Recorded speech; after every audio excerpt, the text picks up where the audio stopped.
Maverick News presents The Rick Walker Show. Defrag your mind.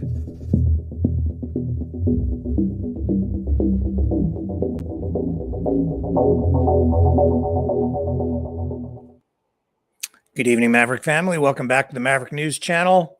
Much to share with you tonight.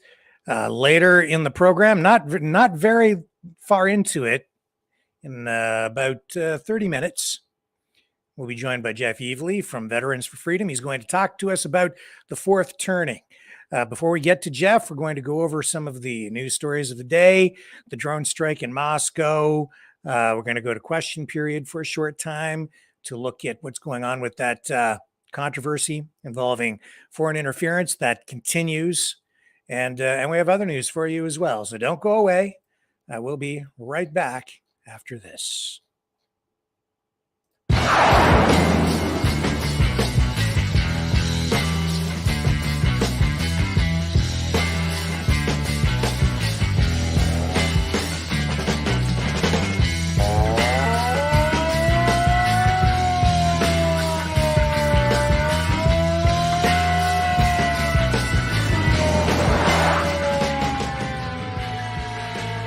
Maverick News. Fighting for freedom. And I'm back, and I'm glad you're with us tonight. Thank you, Maverick family, for joining us here, and thank you to all the new viewers for tuning in tonight. Across all the platforms that we're on, we are getting attention from all over the world, which is kind of cool. First up, this drone strike in Moscow. We'll just comment on it briefly. I think it's insane. I don't know why Ukraine and NATO think it's a good idea to attack a superpower with nuclear weapons with drones. It was almost exactly a month ago when we saw a drone attack on the Kremlin, accusations from Moscow coming back that they were trying to assassinate Vladimir Putin. And now more drone attacks, another barrage of drone attacks on Moscow. Makes no sense to me. They're playing with fire here. We're seeing escalation across the board every day. We're getting an inch closer every single day to a possible nuclear conflict. It's absolutely irresponsible. I don't want to die in a nuclear war. I don't know about you, but this is what we have to show you tonight.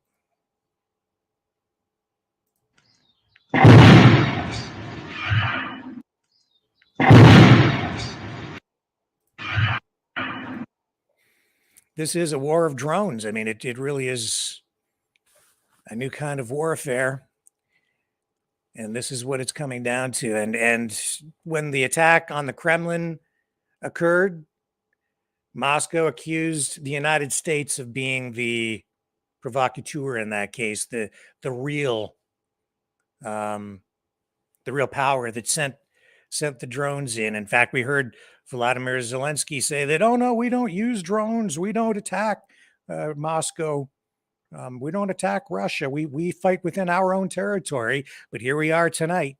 And it's clear that these drones are Ukrainian drones.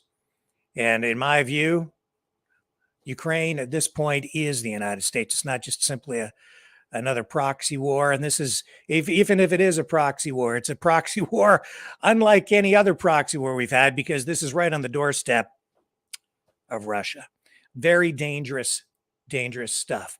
Wildfires out in Nova Scotia. We'll just bring you a little bit of an update from there as well. I'm not going to tell you what's going on. I'm going to leave that to the people in charge. Here's the Premier in his briefing today.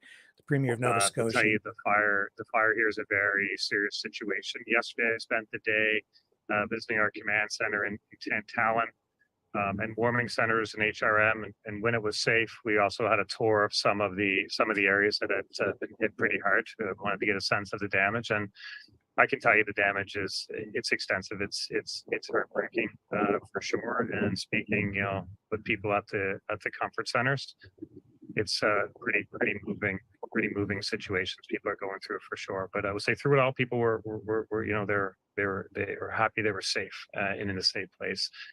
Today in Shelburne County, I can tell you here at the command center, there's a great deal of concern over this fire. This fire continues to grow. But the people here on the ground, the firefighters, they're working incredibly hard. Also visited a warming center here as well, and seeing the community bound together. It's a good feeling. But this is a absolutely very, very serious situation. So I know that the news from HRM that HRM announced last night wasn't what many people wanted to hear. They announced at least 200 structures damaged or destroyed, and this is incredibly hard information to hear. It's weighing on those of you who have been evacuated. I know it's all you can think about, and there's little that I can say to make things better, other than, you know, the teams are working hard to get the information to you, and we'll share that information with you about the where and when as soon as they can, for sure. But I'm incredibly sorry this is happening. We do want to help. So if there's something that you need that you're not getting, that maybe we can help with, please send us an email, and our team is on that premier@novascotia.ca.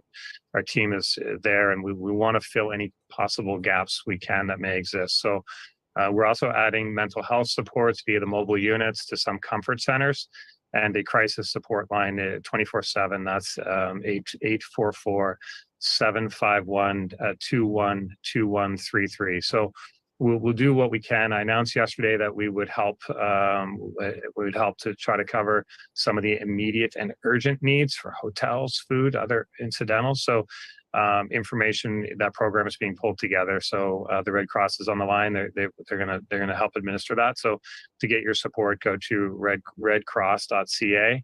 We're going to require a bit of information to verify that your household was in an evacuated area.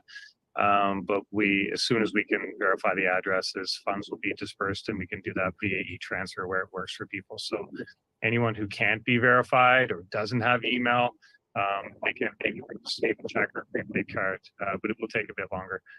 So the Red Cross is active. Many volunteer organizations are active, and you can hear more from the Red Cross today, I'm sure. But everyone who has been displaced has, we know that you have the weight of the world on your shoulders right now.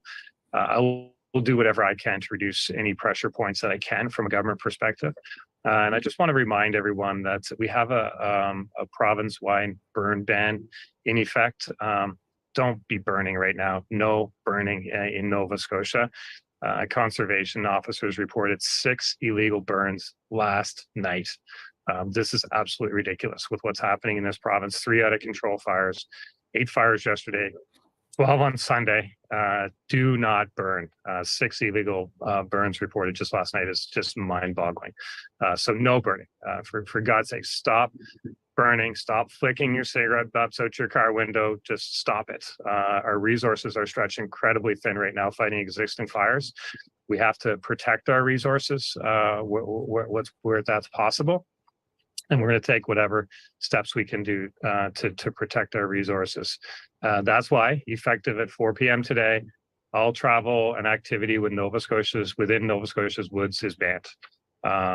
Travel and activity in our woods is banned. We're going to stop the travel. We have to do what we can to make sure we don't have any new fires popping up. So this includes hiking, camping, fishing. Use of off-highway vehicles. It applies to forestry. It applies to mining. It applies to commercial activity on Crown lands, hunting and fishing. So, we can, special permits for commercial activity on Crown lands and others can be obtained, but you got to deal with your local NRR office on that. We're in a very serious situation in this province, and we need to take the steps that we can to protect Nova Scotians. So we'll do that. So on a positive note, I can't tell you how heartwarming it is to hear stories of Nova Scotians stepping up to help one another. Maritimers stepping up to help one another. Newfoundland has been incredible with their airplane water bomber support. New Brunswick has been there for us. PEI is there for us. Ontario sending hoses. So people are stepping up from across the country to help us. But we have to do our part too. That's why the banning in the woods. That's why the banning of the burning, and that's why the limiting access to the woods. So But seeing people come together, that's the Blue Noser spirit. That's what makes Nova Scotians Nova Scotians. So proud to see that happening and proud to lead this province. We will get through this. It's going to be a long road, but we will definitely get through this. I'll now turn things over to our officials who will provide an update on the status of the fires. Thank you, Mark. We'll stick Thank with it you, for just a Premier. minute Next, longer we'll and see if go we get a to couple Scott of Tinley. numbers. Scott some is the Manager stats. of Forest Protection for the Department of Natural Resources and Renewables. Go ahead, Scott. All right, thank you, and good afternoon. So in Nova Scotia, to date, we've had 195 fires total, burning approximately 13,000 hectares. We expect that to be increased by end of day today. So we currently have 13 active wildfires across the province. As the Premier mentioned, we had 8 start yesterday. 3 of those fires are out of control. So the other ones are, small. We've been successful in containing them, and we're just working on extinguishing those smaller fires now. But 3 of those fires remain out of control, and significant priorities for the province.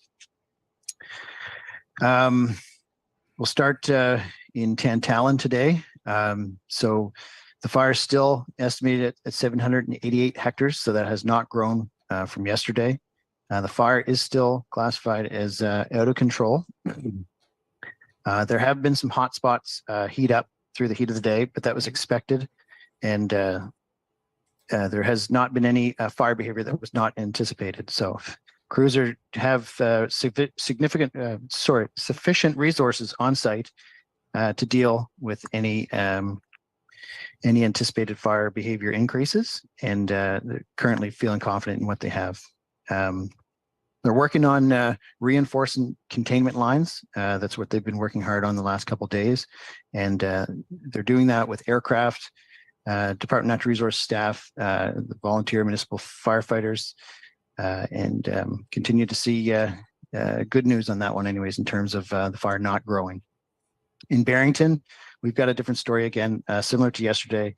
Very challenging situation. We've got very, very hot, dry weather again. We've got a large out of control fire. It's an evolving situation. Crews are being challenged by the fire behavior at that one again today.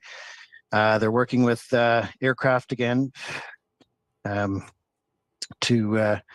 try and minimize the spread and do structure protection. So we do have communities and homes at risk as we speak, and crews are working very, very hard to prioritize resources and try to minimize those impacts. Also, we've got a lot of heavy equipment in terms of bulldozers and forestry equipment that are helping to reinforce and start to establish containment lines where it's safe to do so on that fire. But again, having a very challenging day with the very dry weather and the large out of control fire. Unfortunately, we had another fire start yesterday in the East Pubnico area. It was last reported at 46 hectares, but is expected to grow today. Crews were on it all evening last night, and then on it early this morning with helicopters.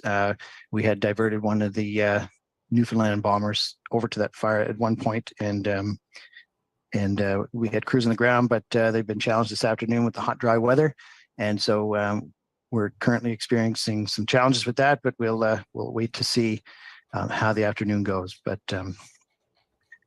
that's our third out of control fire in the province now. So the province is working hard to bring in more resources and give our crews on the ground more support, and we're prioritizing those resources that are coming in.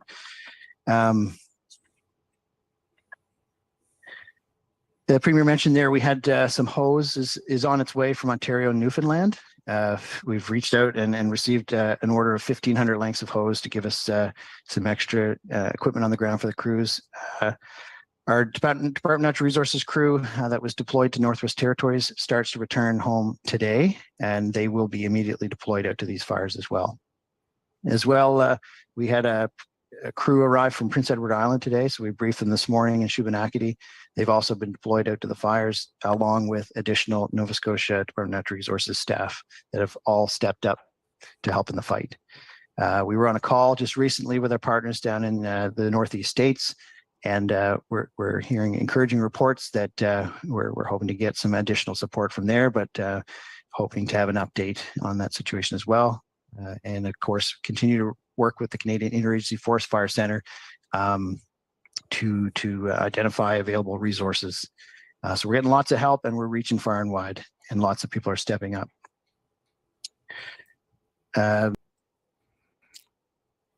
Okay, so that brings us up to date there adequately. We know that the wildfire in New Brunswick remains out of control.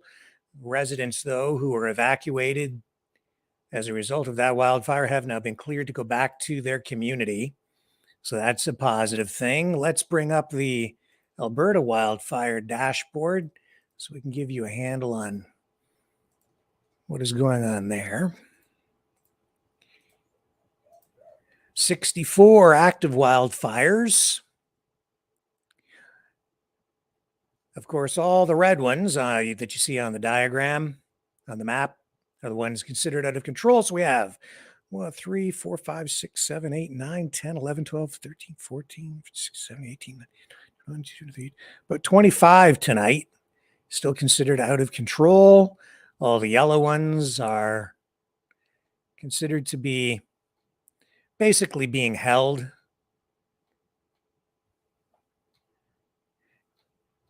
And not expected to expand, but the green ones are under control.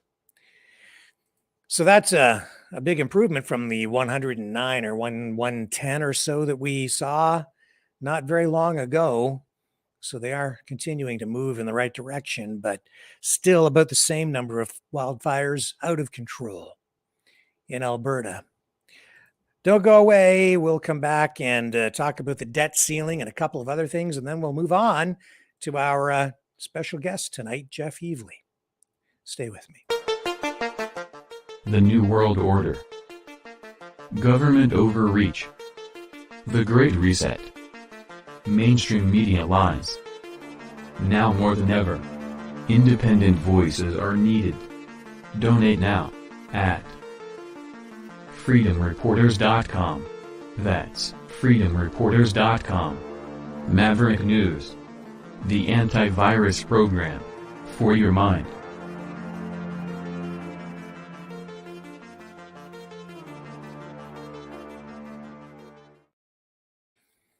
Okay, here's a shot of the other drone strike that hit that apartment building in Moscow.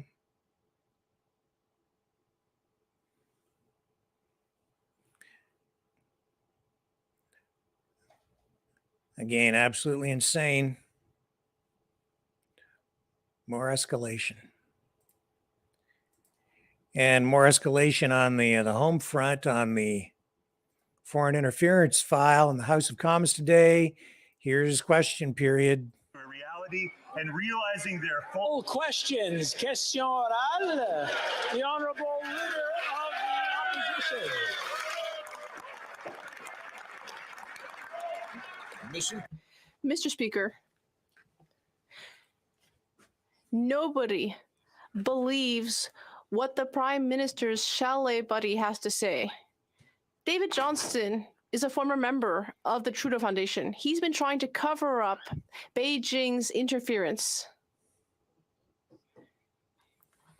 In order to strengthen and reestablish Canadians' trust in our democratic system, will the Prime Minister finally fire his Trudeau Foundation buddy and launch a real public inquiry, yes or no? The Right Honourable Prime Minister. Mr. Speaker, the Leader of the Opposition claims to want to know the facts.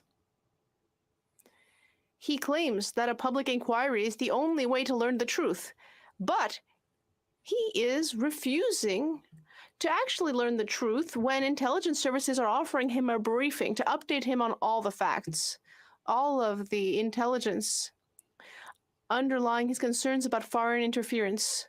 And yet he is wholly refusing. He prefers ignorance so he can continue attacking our former Governor General. It's really an all-in act with this guy. What he wants, what he says is, there's nothing to see here, so why don't you come into a dark room and see it, and then we'll commit you to an oath of secrecy so you can walk out and tell Canadians that you can't tell them anything at all. That's effectively what he's saying. We don't need more people to keep secrets. We need more people telling the truth. Why won't he launch a public inquiry to do that? The Right Honorable Prime Minister.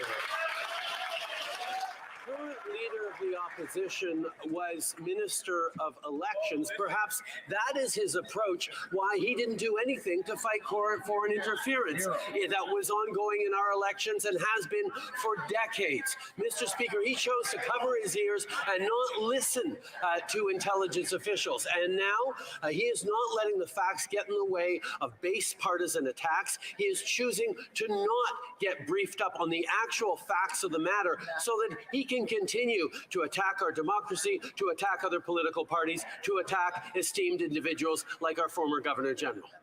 The Honorable Leader of the Opposition. Canadians need the facts. Everyday Canadians. They don't need to have just a prime minister keeping secrets and then have that same prime minister force other people to keep his secrets as well, Mr. Speaker. You know, this prime minister said he admires the basic Chinese communist dictatorship. When will you realize that we live in Canada and you can't silence your critics? The Right Honorable Prime Minister. Mr. Speaker, the leader of the opposition is entitled to his opinions. He's just not entitled to his facts. That's why the intelligence community has offered and we actually directed the intelligence community to give him the clearance necessary so that he can find out all the facts, all the information necessary, and he is choosing to hide behind a veil of ignorance so that he doesn't have to allow the facts to get in the way of a good political argument or personal attack, either on me or on a former Governor General or on anyone who seems to stand in his way. Here, here. Before we go to the next question, there's a lot of chattering going on, and I don't think there's any need to continue. We've heard enough of this back and forth over the past weeks. It's the same stuff over and over again. You get the idea. And there's more political theater on the U.S. side. As the Freedom Caucus holds a news conference to talk about the debt ceiling and how they shouldn't approve increasing the debt ceiling. Let's take a look at that. Hang on just a second here. While I bring that up, as I say, this is political theater as far as I'm concerned. To hold the line for the bill that we passed. This deal that we've heard about totally fails to deliver on all of it. And if you want to get into the details, let's just start with the IRS.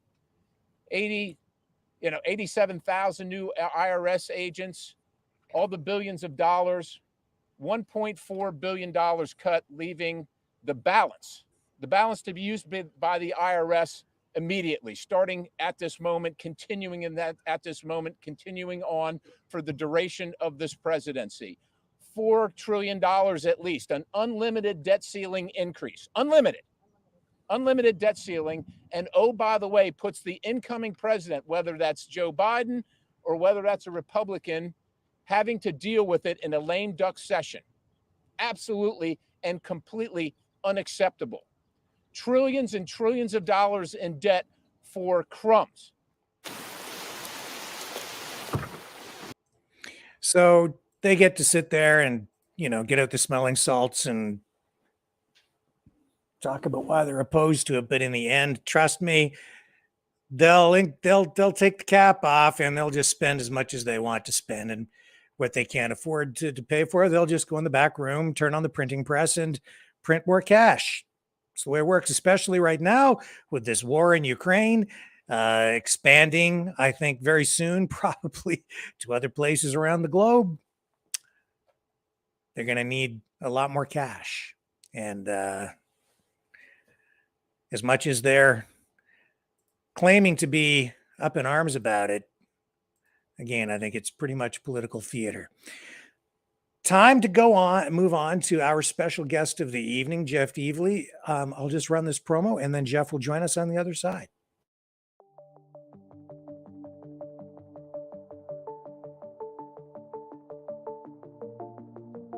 Greetings, brave Mavericks. Our quest for truth continues. We go beyond fake news. Together we expose propaganda. Together we pull others out of rabbit holes. We are maverick thinkers. We are all unique individuals, defenders of individual rights and freedoms, credible, trusted, grounded in reality. Maverick News, Maverick News. Defending free speech, free speech. Donate at freedomreporters.com. Do it now. Tomorrow may be too late. Maverick News. The world is watching.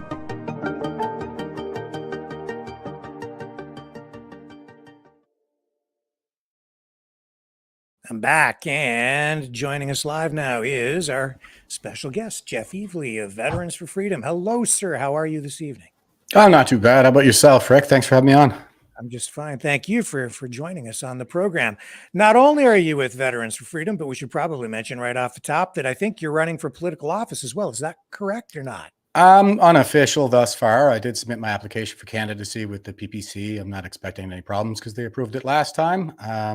But it's just a matter of it making its way through the process now. So. Yeah, I thought I'd heard something about it somewhere along the line, so I thought I might mention that.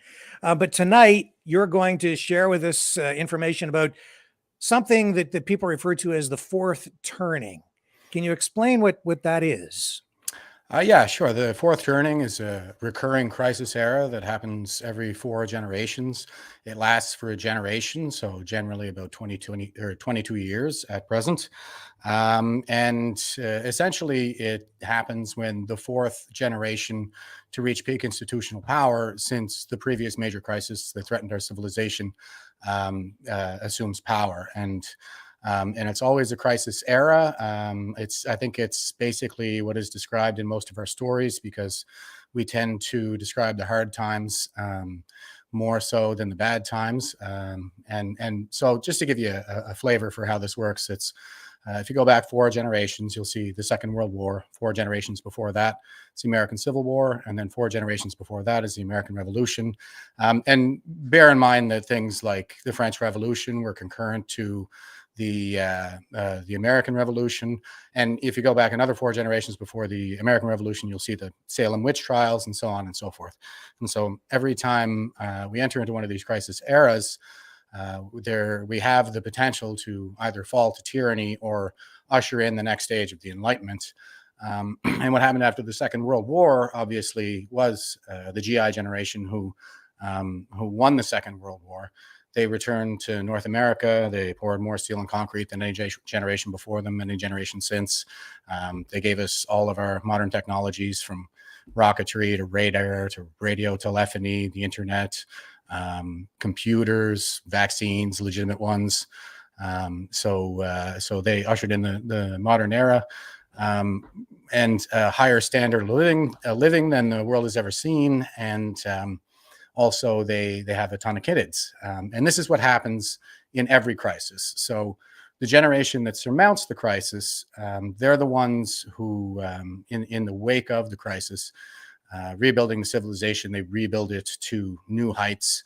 They build the institutions to new heights. There are a lot of white-collar jobs created, and they have a lot of kids, a boomer generation. That's what it is. When that generation, the boomer generation, reaches peak institutional power by sheer dent of natural attrition in their early elderhood, which is when all generations find themselves at peak institutional power just prior to retirement, when they're at the peaks of their careers, they tyrannize us.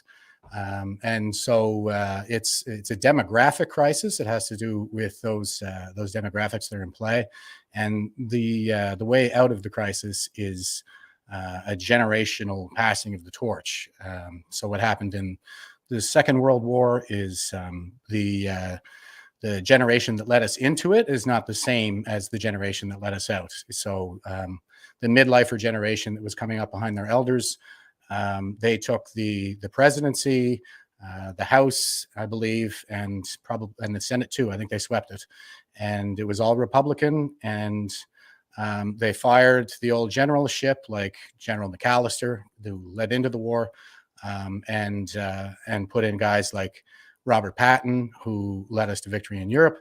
And so basically, the way it works is we keep repeating this pattern because of this pattern of heroes who surmount the crisis and then have a population boom. And essentially, what flows from that is these 4 generational archetypes. So so where are we right now? We're in the 4th turning right now, and if I were to estimate, so our 4th turning started in 2008. It always starts with a catalyst, which is a minor crisis.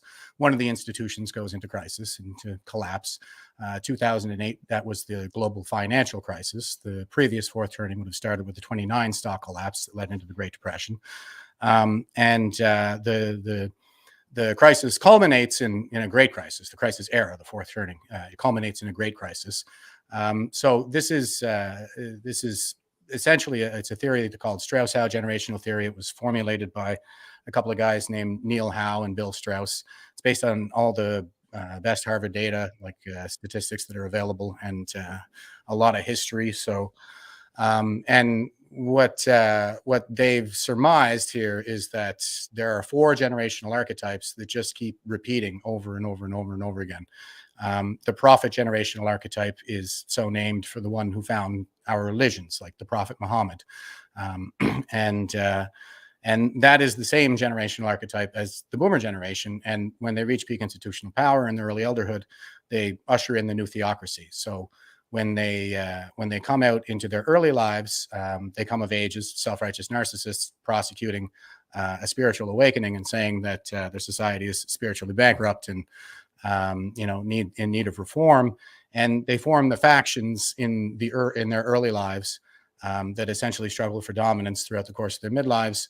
And whatever factions remain dominant in their early elderhood are the ones that go to total war.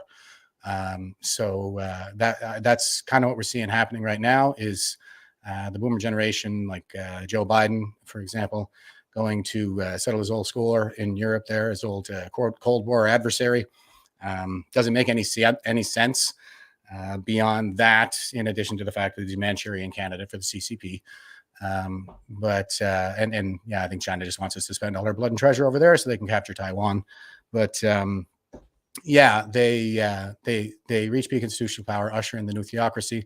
And so the best way that I find to describe this is, because this is all highly theoretical, I know, but it's the same story that we keep telling over and over and over again. It's the human story. It's Star Wars. Okay. So in Star Wars, you have the 4 generational archetypes. 3 of them are really what's represented in most of these stories, because one is in childhood, and we don't see a lot from them. But the generational archetypes are the prophet, the elder prophet in a 4th turning. That was Obi-Wan Kenobi. The midlife nomad, so Han Solo, and the young hero, that's Luke Skywalker. And so that's how they enter into the crisis, is with the elder prophet at peak institutional power, setting the tone and the direction for the war, settling his old score from his early life. And the young hero is coming of age, and he is the one that is being driven to war. And in the middle, you have the midlifer generation, which are typically, like, that's the generation that leads people. So there is the elder who leads institutions, and then there's the midlifer who leads people. And so they tend to be like a mediator between these 2 generations, calling balls and strikes and cracking wise, stuff like that. So the elder prophet, the midlife nomad, and the young hero. So you go into the crisis with the elder prophet leading, and the 4th turning resolves when he's displaced from peak institutional power by the nomad generation archetype that's coming up behind him. So basically, Star Wars is over. The crisis resolves when Han Solo is the oldest man left standing. It's amazing how deep the Star Wars saga really is. I mean, there's so much philosophy embedded in it. It's on the surface, if you're not familiar with Star Wars, it might sound flippant or trivial or childish to be talking about this in this environment that we're in tonight, but it isn't. There's a lot of depth to those stories. Yeah, it is the great human saga. It's the same story that we just keep telling over and over and over again of those four generational archetypes.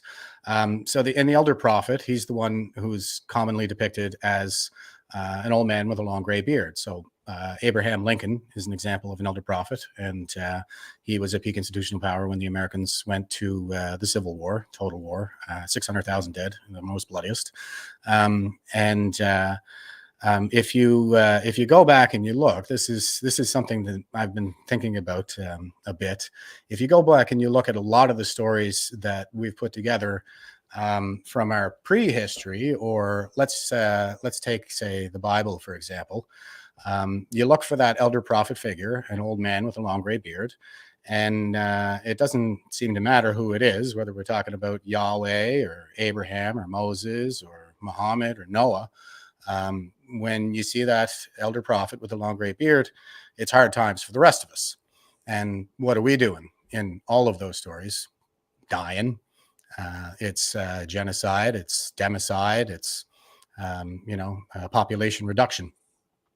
So I think that's what we're looking at. Is we're living in biblical times, and that's why we see these same harbingers of tyranny recur over and over and over again, like the Orwellian use of language as a means of mind control, the sexualization of children, as Huxley emphasized in Brave New World, the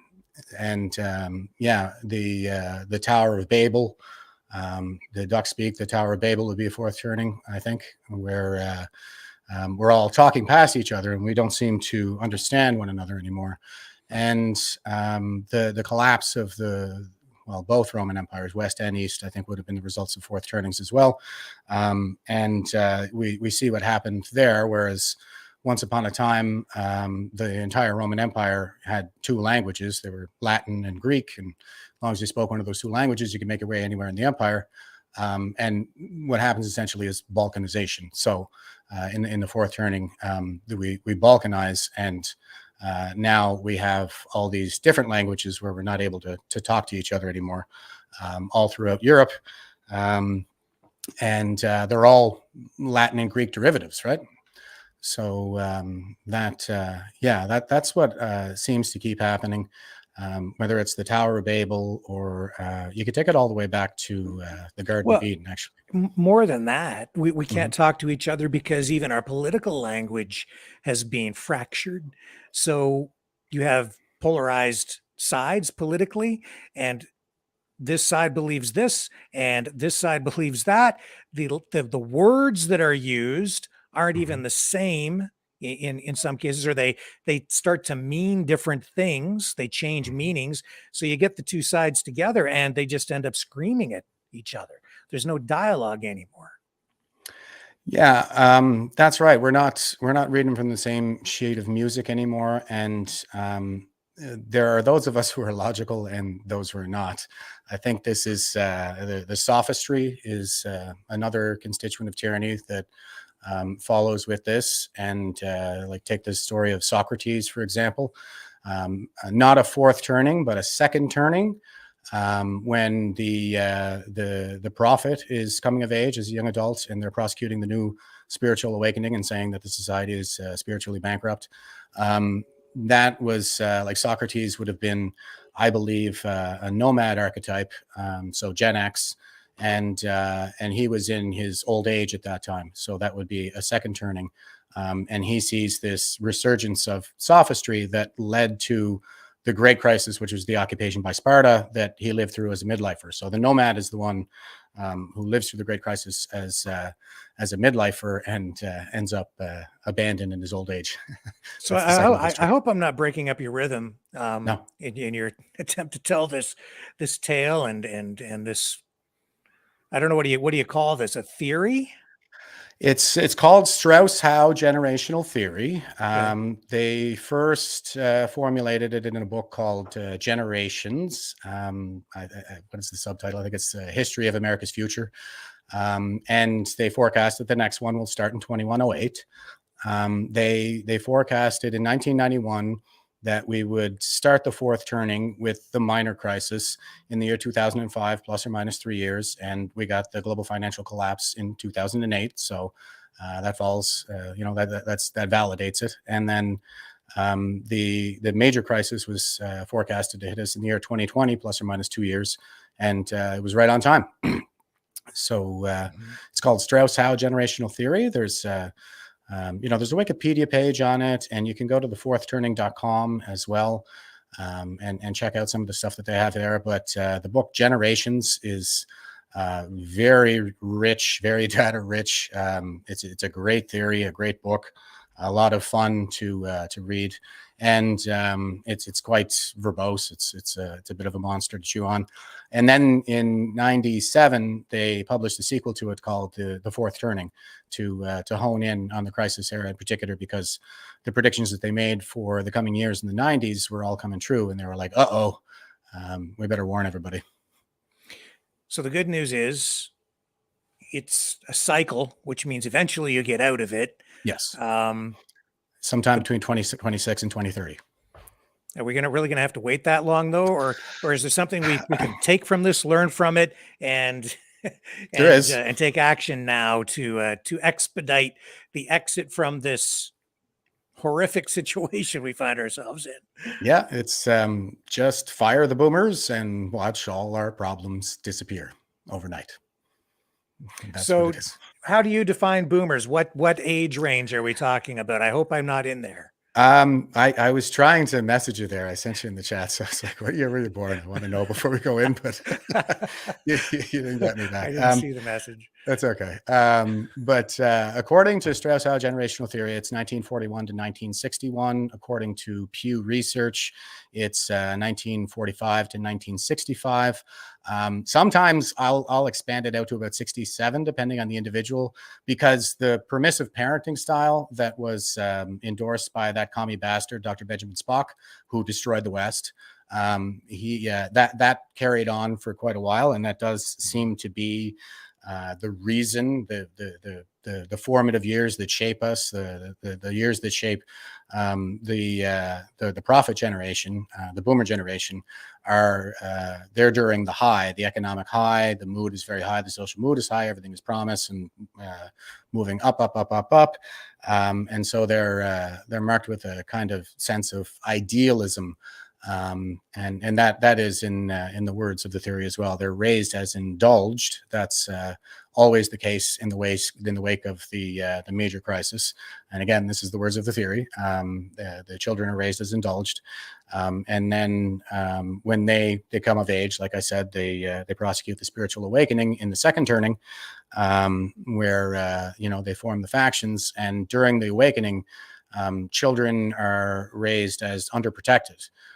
So this time around, it was Gen X and latchkey kids, skyrocketing rates of child abuse, that kind of stuff. And during the previous saculum, it would have been like the newsies and the boot blacks and the coal miners that we remember from the turn of the century. It was really just that one generation of children that engaged in child labor. And Gen X this saculum entered the workforce younger than any other generation. Since the lost generation, the generation from the previous saculum is called the lost generation. And so, the lost generation, they would have been the newsies, boot blacks, and the coal miners of the turn of the century. They got run over in the streets by horse carriages, and people wouldn't even stop to pick them up when they were children. And then a turning later, during the third turning, which is the unraveling, anybody who ran over a kid in the streets got lynched. And then that generation was the generation that won World War I and were welcome home with prohibition, because the prophet generational archetype during their midlives goes puritanical. With us, it was the MLB steroid scandal. where there were these puritanical views with respect to sports or something like this. But, 3 strike laws coming into effect, that kinds of thing for down in the United States in particular. They were also the generation, so they would have been the troops on the battlefields in World War I, and then they were the midlifer generation, leading the troops on the battlefield in World War II. And during World War II, that's when the turning takes place. The fourth turning is when they displaced their missionary generation elders at peak institutional power. So they were not leading the troops so much anymore, but they moved into leading the institutions.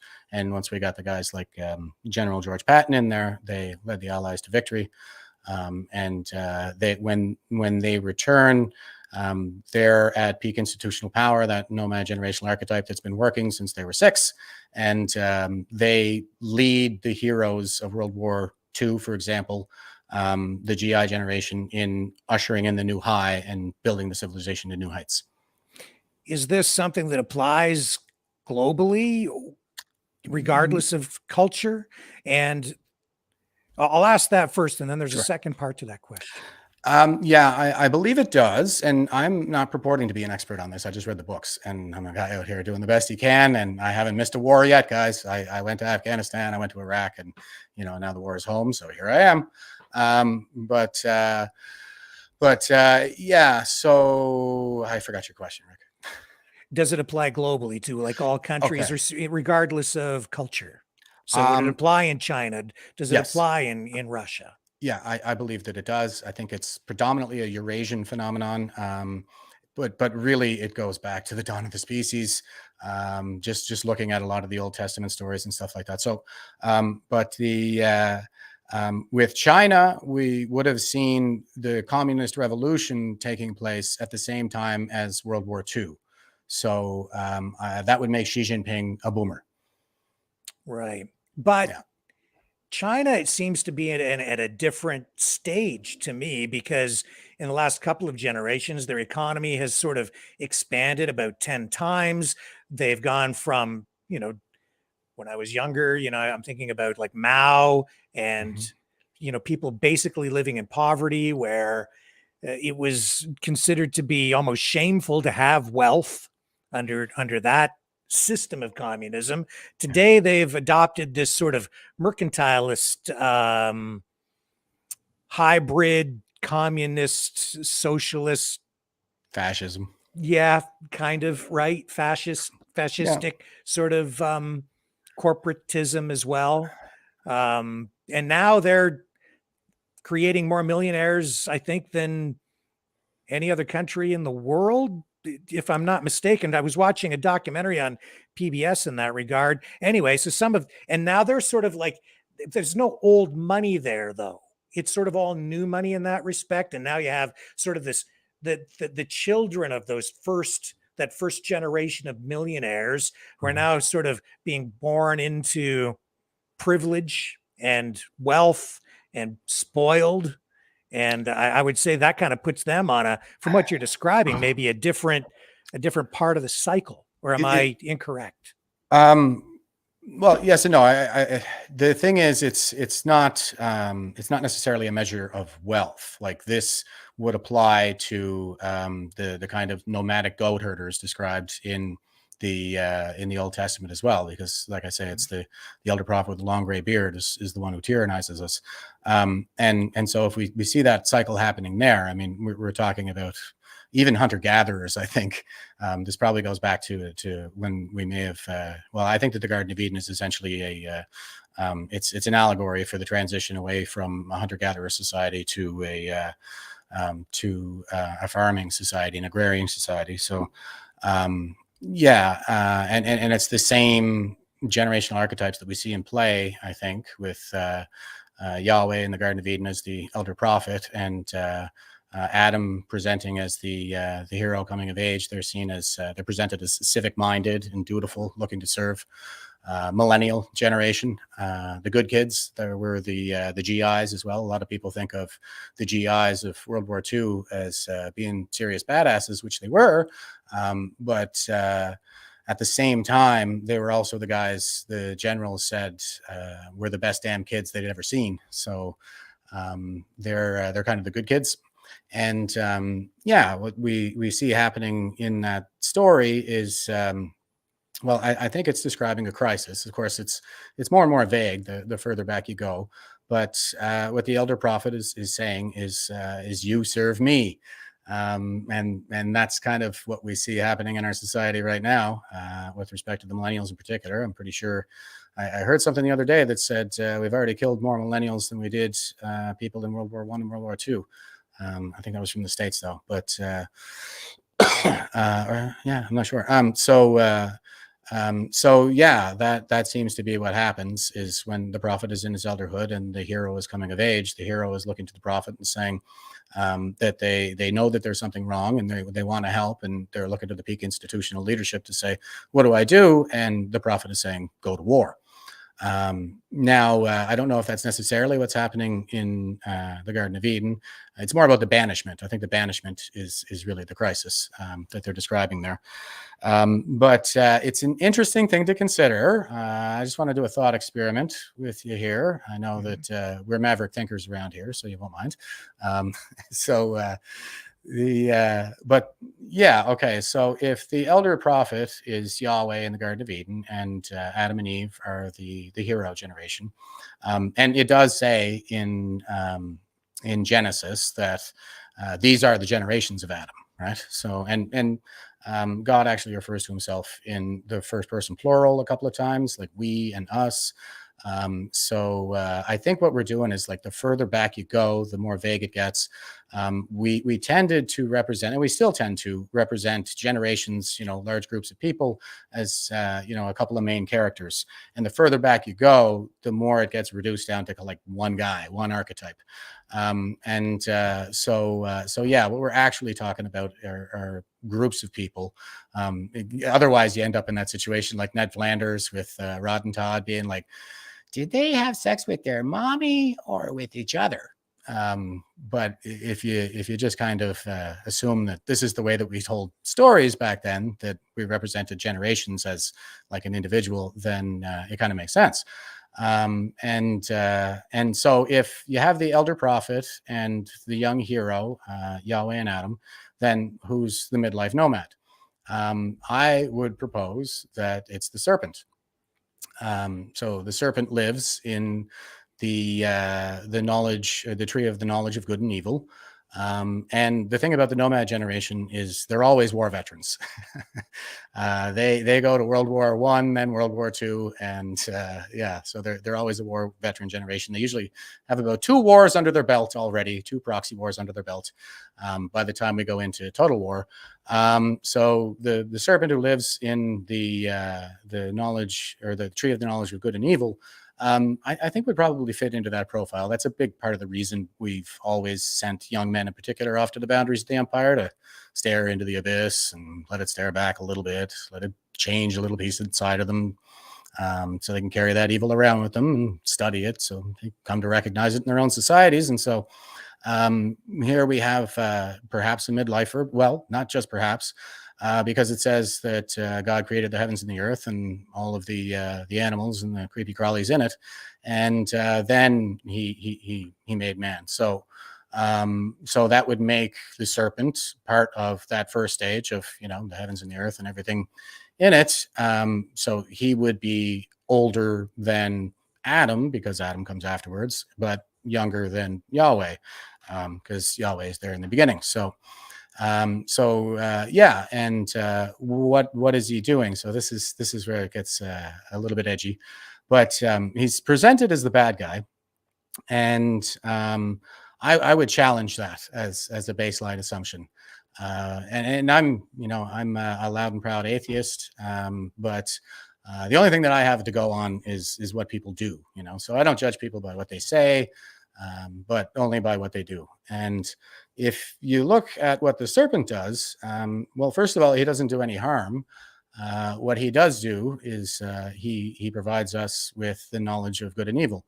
And you may want to ask yourself why it was that the only commandment Yahweh gave Adam and Eve was not to eat that fruit from the tree of the knowledge of good and evil. So what kind of a leader wants us to remain ignorant of the knowledge of good and evil? Well, perhaps we were engaged in evil at the time. And from what we know about hunter-gatherer societies, they're not great. They have homicide rates that dwarf that of even modern-day Detroit. It's not the default setting on the human species to have a high regard for human life. I think that came later and is kind of central to why we're going in this cycle, but I can get into that later. But yeah, the only thing that the serpent does is he teaches us the difference between good and evil, and he does so in defiance of a tyrant. And what happens, I think, this is what I think. Okay, so with hunter-gatherer societies, yeah, they can be horticulturalist and they will have fruit and gardens and things like that. But the thing is, like fruit is the ovum of the plant. So it produces the seeds and it's meant to be eaten by creatures like us so that we transport it in our digestive system and then plant and fertilize it elsewhere. And so the garden in a hunter-gatherer society is actually the latrine. And what Yahweh is telling Adam to do is that his place is in the latrine. And that he should serve Yahweh. And then, if we apply this same, cyclical lens to this situation, that would make the midlifer serpent the war veteran who's kind of looking at the situation and going, no, this isn't what I went to war to protect. And I think that, speaking for myself, I would say that I can empathize with that position. And so he says this is wrong and awakens the hero generation to whatever evil they are engaged in based on what we know about prehistory and hunter-gatherer societies. It's probably cannibalism because we're voracious cannibals in the ancestral environment. The British didn't stamp out the last of it until the 1920s, where in Papua New Guinea, the relevant degustative experience was known as long pig. And that's probably why we prohibit pork in a lot of the Abrahamic religions, is because it's too close to the flesh of a man. So if that was the case, we're in a crisis and there's a food shortage, that's what we would revert to. And perhaps, our war veteran serpent is saying, we already overcame this. And we have farming. So maybe it had something to do with that as well, because that's what we see them doing. That's what they do at the end of the story, is they go off and become farmers and till the land and, live by the sweat of their brow. Which, the difference really in the workday is, it's a 12 to 16 hour workday tilling the fields, whereas hunter-gatherers only work for about 3 hours a day. But they live in scarcity. So as soon as food, as soon as there's any kind of a problem with food whatsoever, they start eating each other. Then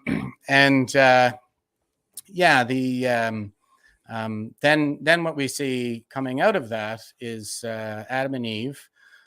They have a son. So that's the generation, like the GI generation that won World War II, that surmounted the initial crisis with the management and the establishment of farming. And they have a son, Cain. And Cain is a farmer. And they have another son, so a second son, a younger son, and that's Abel. Now, one set of parents can have two generations of siblings. So if what we're describing here is the next two generations after the banishment, then that would make Cain the prophet generational archetype and Abel the nomad generational archetype. So prophet would be boomer and nomad would be Gen X. And what we see happening is, Cain is a farmer. He follows in the footsteps of his old man.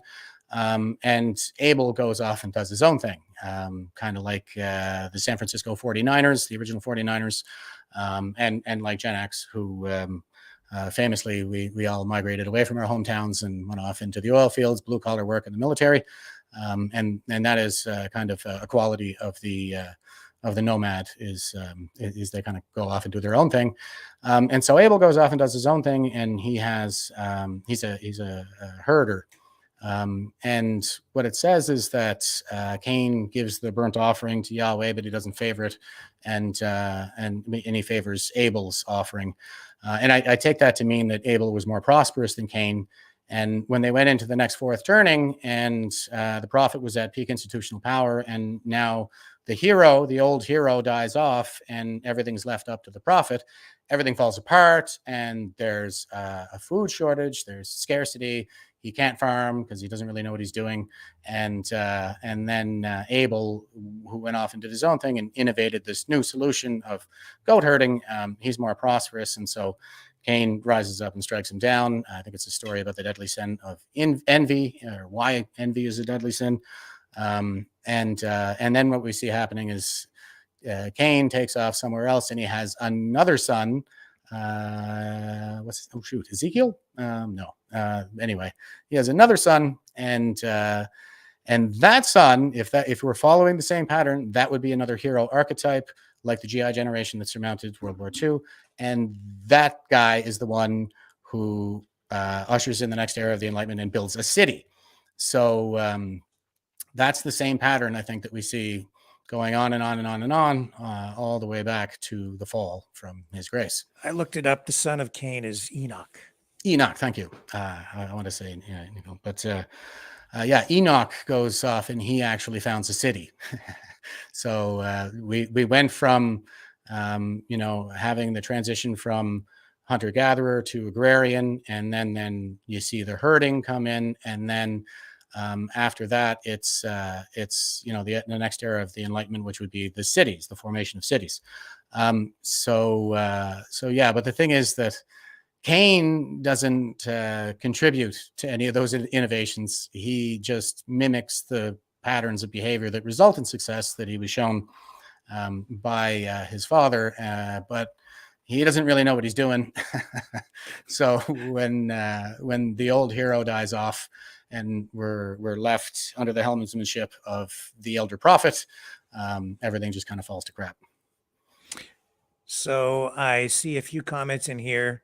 Luke says, WTF is all this crap? It's Strauss-Howe generational theory. And I'm taking some license with it in my interpretation of the Old Testament. That's not actually in the book. I just see that pattern recurring over and over again. And then you see it in the Tower of Babel with the crisis. Revelations, a lot of people are saying that we're living in Revelations. I think that Revelations describes a fourth turning. So does Orwell. So does Huxley. So that's why we see these social harbingers of the coming tyranny and collapse all around us that just seem to keep recurring. So in practical terms, today, what should we do with this? It's a political solution. Of course, the problem that we have right now is we can't go to another Chinese rigged election to solve this problem, but it is a political solution because democracy is set up as a bulwark against a violent revolution. It's supposed to be a peaceful means of revolt. And essentially what happens is, we're at peak cultural power during our early lives, peak political power in our midlives, and then peak institutional power in our early elderhood. And so that mediator generation, the midlifer generation, is the one at peak political power. And the way we've set up democracy is that generation has the power to fire their elders if they get in to office. So that's what needs to happen. We just got to fire the boomers. And I'll give you some examples. Sure. Like I'm talking about General Woke Wayner Iyer, who imposed the vaccine mandate on the CAF and utterly decimated it. Like there's no military right now. And also Michael Wernick, who would have been the clerk of the Privy Council, the first one to resign in disgrace. Brenda Lucki, another one, peak institutional power. And she whitewashed that the Port-au-Peak shooting, the largest mass shooting in Canadian history. Things are falling apart, and we can see like it was just a complete mess. And Okay, so the military was basically the canary in the coal mine, you see, because the boomers would reach peak institutional power in the military first because of the lower retirement age and the high rate of attrition. So what happened was they reached peak institutional power there in the early 90s, and we got the Somalia affair. And with the Somalia affair, I mean, they raped, tortured, and killed the kids that they were sent to help in Somalia. And everybody right up to the desk of the chief of defense staff saw fit to cover that up. Those people, they they didn't go anywhere. Like, they're still there. Everybody that was around when all of these cultural issues were initially identified all the way back in the early 90s, like, that culture never went anywhere. And just that Somalia affair, that really just involved basically kids or people trying to steal things from that's right. Canadian military bases there, if I recall, right? Yeah, Shadane Arone was the one who died with a broom handle in his ass, screaming "Canada, Canada, Canada!" And he had 2 kids, and he was found in a porta-john. And what had been happening, he was hiding in a porta-john, and what had been happening up to that point was a lot of banditry, like they were stealing food and provisions, those kinds of things. And at one point, as we know that they did put some of those food and provisions, the Canadian soldiers put some food and provisions in a sea container at the south end of the compound as bait to lure in some of those starving children so they could shoot them in the back. That's what they proceeded to do. One of them was taken down with a shotgun at medium range, I take it, because he was just peppered with the buckshot or whatever it was. He was hospitalized, but the other one, the doctor said that he was shot in the head while laid prone, and based on the fluid in his lungs. So it looks pretty ruthless. Yeah, they took that body back to camp so they could show the boys some tracheotomies with that one before giving it back to the family. So yeah, that kind of low regard for human life, or perhaps even contempt, that's the same culture that's at peak institutional power right now. Wow. And I should also mention that the Americans had their Somalia affair in Vietnam. It was called the Massacre of My Lai. That was when the Boomer platoon marched on the village of My Lai for an entire morning, cutting down every peasant in sight, without even so much as encountering weapons cache or a fighting age male. And they raped women, and they shot babies strong enough to crawl from under their raped mothers, who died shielding them from the boomers' bullets. And nobody in the platoon even so much as reported it higher. One guy shot himself in the foot to get out of it, and not even he came forward. It was a helicopter pilot who saw them piling the bodies up in the ditch and raining down the remainder of their ammunition into them, who stopped by to ask them what the hell they were doing. And the answer was just following orders. So there was that. And also in Vietnam, they see, the thing is, a lot has been made about Vietnam. It was just a little proxy war in a third world country with China at a time when they were a third world country. It was the second Indochina War in an effort to contain the Chinese Communist Party. And the silent generation prosecuted the first Indochina War in Korea, like, without any issues, and they got drafted. They would have went back too. They would have been veterans who would have been leading in Vietnam, and they got drafted, and it wasn't a problem for them. But when the boomers aged into the draft, they dodged famously, but not as famously are the ones who went, who adopted a practice known as fragging, so named for the boomers' preferred method of fratricide, which is the fragmentation grenade. They just toss that sucker into the officer's bunk while he's sleeping, and makes it really hard to tell who did it because they're not traceable. And so they would all stick together. That's what Alexander Solzhenitsyn said, is that is evil people's chief strength, is they stick together. And they got rich shipping opium back to the United States in the coffins of their officers, while they spent the war smoking dope and taking psychedelics. That's where the term shotgun comes from. And, then they came back and sang "War is Over" with Yoko Ono, and they haven't stopped patting themselves on the back for it ever since. And it is that kind of self-righteous narcissism that I think puts us in very grave danger when it comes to peak institutional leaders. Before we move on to, I want to talk a bit about China, because you keep bringing China up, which I totally understand. But is there anything else with regard to the fourth turning theory itself that you want to tackle? Yeah, I mean, I think China is in their fourth turning as well. I haven't, read that anywhere. It's just kind of the sense that I'm getting of it. Russia, I think, is maybe a different animal. Somebody called me out for this on Twitter, and I've been meaning to touch base with him because he seems like he's more conversant in the theory than I am. And he said that the Russian saculum, that's the word for a great year, with the four seasons, the spring, summer, autumn, and winter. And this is winter, when times are at their darkest, as opposed to days during a regular year. And yeah, he pointed out that the Russian saculum is staggered relative to ours. So Vladimir Putin, while the same age as the boomers, might actually be a nomad generational archetype, but I'm not sure about that. But I do think that China is caught up in this, because all the same things we're dealing with, they're dealing with the harshest COVID lockdowns on the planet. 100% vaccination mandates, and man, they're way worse off, I think, than anybody is right now. Wasn't it just 6 months ago or something? The United States was closing the borders to them again because they had like 80% of the population was infected. So yeah, they're not having a good go of it. But Russia, on the other hand, seems to be kind of the most sensible of the bunch right now. So I can't help but wonder if maybe that guy that called me out on Twitter was right. I need to look into it a little more, though. So with regard to China, you see China as sort of being the main villain in this globalist movement, I guess, if for lack of a better descriptive term. Can you explain why you have that view?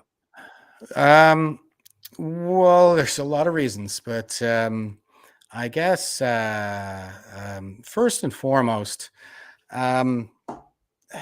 well, okay, so Xi Jinping is a very ambitious guy, and he's in his third term now, which is illegal in China. He's only supposed to have 2 terms. And so he seems to be consolidating power quite a bit. And I think that he has aspirations of global dominance. They've been following this strategy of the Belt and Road over in Europe there, where the Americans have described it as debt trap diplomacy, where they come in with these huge infrastructure projects and give them these massive bailouts from banks. And it's all a bunch of shell corporations owned by the Chinese Communist Party. That's basically what happened in Sri Lanka. Is they built some ports there. They couldn't pay for them, and they put them on this 99-year lease. And of course, they're running the whole WEF agenda with a reduction in fertilizer and stuff like that there as well, and it implodes. I think that's what we're looking at here. Is it's a model for collapsing states. And this is what Sun Tzu wrote in The Art of War in the 5th century BC, was that the supreme art of war is to subdue the enemy without fighting. So I think that's what they're doing, is they're just going to implode us without even firing a shot. There's all kinds of ways that they're doing this. They're waging war on us in cyberspace, for sure. They've been waging total war in cyberspace since 2015, at least. And also there's the culture war. The Mao prosecuted a cultural revolution with the destruction of the 4 olds. Old habits, old culture, old ways, old something. You get the idea. It follows in the same guiding mantra as the Frankfurt School in Germany, where all this commie BS really goes back to, with Hegel, not necessarily Marx, but more like Hegel, but yeah, Hegel and Engels as well. The Frankfurt School, the guiding mantra was Aufheben der Kultur. Destroy their culture. We can't have any heroes on our passports because only the dear leader can be the hero. That kind of thing. So yeah, and that's what we see happening with a lot of the gaslighting. And we know the CSIS has stated that the CCP does use this colonist racist as a strategy. to silence and marginalize dissidents, the reactionaries, as described in the language of the Frankfurt School, and that language has made its way into our universities as well. That's basically what they call right wingers in universities is the reactionaries, and that's Marxist language. But also with respect to the universities, obviously they've been captured. It's been going that way for quite a while. And I think what's happening in academia, because we're talking about a lot of boomers again, that's in the high after the previous great crisis, there are a lot of white collar jobs that are created. And so that indulged generation of self-righteous narcissists tend to ensconce themselves in our institutions for their entire lives. And they've never had any other job. Like they didn't work in high school or anything like that. They just go right into the public service and remain completely out of touch with reality. And so yeah, they become the white collar class. And with the universities, it seems to be the case. Now, the whole thing, the pendulum that swings back and forth, right? The political pendulum, it's not that great of an analogy because there's, what's the force of gravity that's causing the pendulum to swing? Well, the force of gravity, as it turns out, is demography. It has everything to do with the demographics that are in play at any given time. And what happens is that we all set about in our early lives trying to course correct for what we perceive to be the excess wielding of our parents' midlife power. In other words, we all have daddy issues. And so the boomer generation, they have daddy issues for the greatest generation of men who have ever lived. So that's why we see this attack on masculinity and the utter destruction of the concept of gender. And again, this is kind of a Marxist mass line attack approach that they're using with the negation of words and so on and so forth. And but yeah, that's what happens is those daddy issues. The gender roles start to narrow in the awakening around the time of the hippie generation. They get a little bit narrower during the unraveling from the 90s to the 2000s. And then during the fourth turning, they're at their narrowest, which, as we can see, it's been an absolute butchery of our children in Canada. And yeah, so that's their idea of course correcting for the excess wielding of their parents' power. And the greatest generation, they would have had very distinct gender roles with housewives and breadwinners. And there would have been a lot of machismo. The greatest generation was very much known for machismo. And also, they say they were racist. I don't know how racist they were if they were off over there putting their lives on the line to save the South Koreans. But anyway, there does seem to that would have been that would have been the silent generation. My bad. But anyway, I don't know how much, but they were portrayed as Archie Bunker, really. And yeah, so that's basically their idea of course correcting for Archie Bunker is to make us all live under the boot of the alphabet community. Well, there's a mouthful. So, again, people, what are you supposed to do with all of this today? Just to go back to the information warfare alone, when I'm online and I'm watching material come into me and I look at videos or just posts or sometimes memes or whatever the content might be, or even articles by journalists, I see elements within a lot of this that I characterize as propaganda. But it's not always clear to me where it's coming from or where the exact objective might lie. Right. That's probably part of the strategy.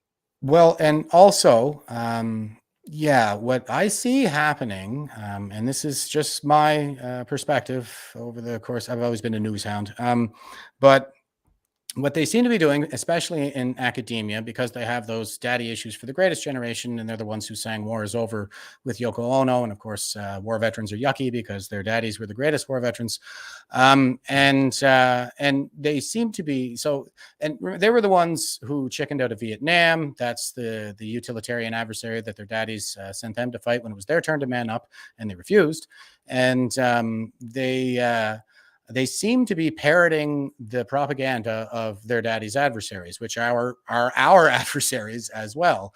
And so even with the Islamophobia campaign, this stuff, I think Christopher Hitchens said that Islamophobia was a word that was invented by fascists and invented by tyrants and used by fascists to manipulate morons. Anyway, invented by theocrats, and so we see a lot of that, a lot of these Islamophilic outlooks and kinds of motions and policies.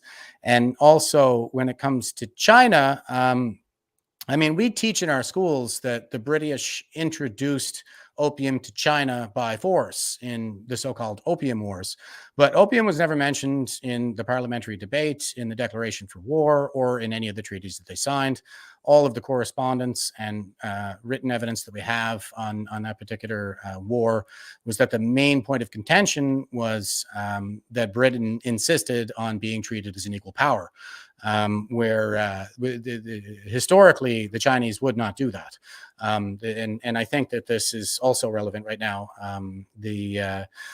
because once upon a time, China kind of saw itself as the center of the earth. It was surrounded by, relatively lesser powers, and the Red Emperor in China was the one to whom all the other kings had to pay homage. And when they came to visit China, the king himself would have to prostrate himself in front of the Red Emperor and do the kowtow. That's where the word comes from, right? Is they have to touch their forehead to the ground in front of the Red Emperor 3 times, and that's called the kowtow. Britain was shipping opium into perfectly legal opium. It was legal all over the world until 1940s America. And poppies, by the way, grow in China, as they do all over the Eurasian continent. So you couldn't keep opium out of China if you tried. But there was one magistrate who tried to do it. And it was because they were in a state of civil war in China at the time. So people's opium use was up quite a bit. And they saw it as, problematic, of course. And so this one magistrate seized about 300 tons of opium, 200 tons maybe, of opium, that the British had as part of a cache of a much broader cache of goods, and interned a bunch of their citizens, including Christian missionaries that had nothing to do with it. And so it had everything to do with that. They forced the British to remain in the harbor. They wouldn't let them dock their ships, and they just kind of treated them like crap.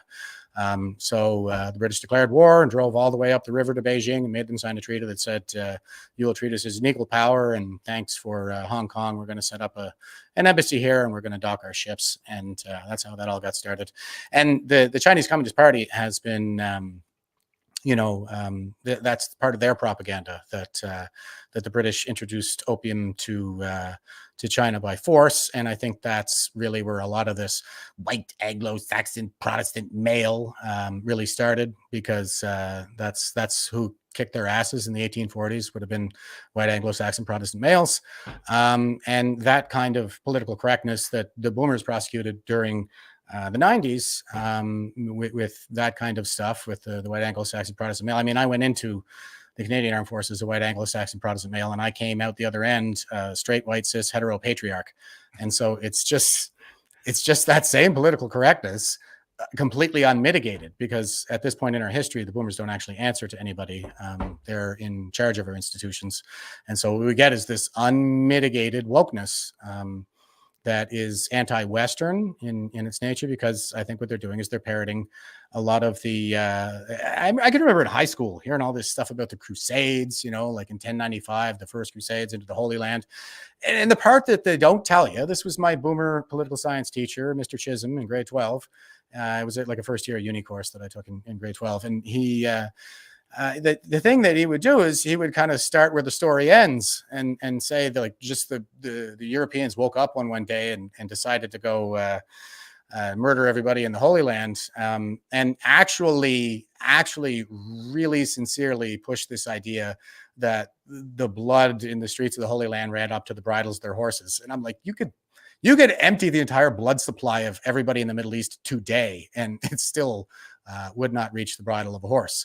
So that's clearly propaganda, right? That's something that's been exaggerated. That's coming from our adversaries in the caliphate, or what is now, I guess, the remnants of the caliphate.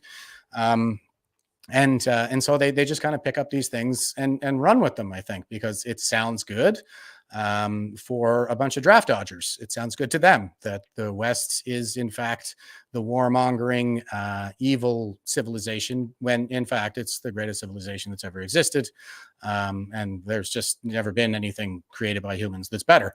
And so, yeah, that's where we're at. I think they basically want to destroy the West for expecting them to man up like the rest of us and go to Vietnam to contain that commie dragon.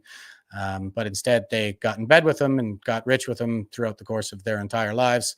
Now we see guys like David Johnson, who's been building a career with the help from the CCP at peak institutional power, answering to no one and telling us all that we're not allowed to know what's really going on. So, and he seems perfectly satisfied with I did such a good job that no judge could ever uncover anything that I might, even though there was no cross-examination and I didn't even bother to ask Han Dong why he was talking to the Chinese consulate. So yeah, there's that.